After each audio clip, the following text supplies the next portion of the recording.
പ്രിയപ്പെട്ട സഹോദരങ്ങളെ, ഉസ്താദുമാര് വന്ന് പ്രഭാഷണം നടത്തുന്നത് ശരിയേതെന്ന് പറഞ്ഞു കൊടുക്കാൻ വേണ്ടിയിട്ടാണ്. ഹറാമ ഹലാല് വേർതിരിച്ച് മനസ്സിലാക്കി കൊടുക്കാനാണ്.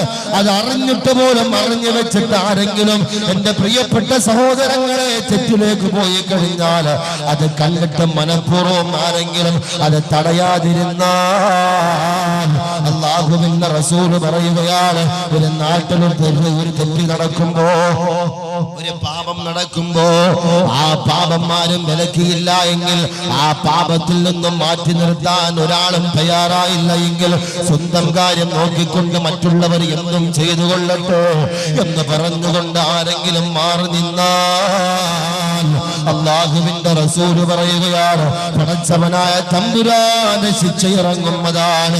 പടച്ചവനായ തമ്പുരാന്റെ ശിക്ഷ ഇറങ്ങുന്നതാണ്. അത് ആ വീട്ടുകാരന് മാത്രമല്ല, ആ തെറ്റ് ചെയ്ത മനുഷ്യന് മാത്രമല്ല, ആ നാട്ടിലുള്ള മുഴുവൻ പേരെയും പടച്ചവനായ തമ്പുരാൻ വലിയ വലിയ ദുരന്തങ്ങൾ കൊണ്ട് പരീക്ഷിക്കുമെന്നോ ലോകത്തിന്റെ ഗുരു മുഹമ്മദ് മുസ്തഫ സല്ലല്ലാഹു അലൈഹി വസല്ലമ തങ്ങൾ പഠിപ്പിക്കുകയാണ്.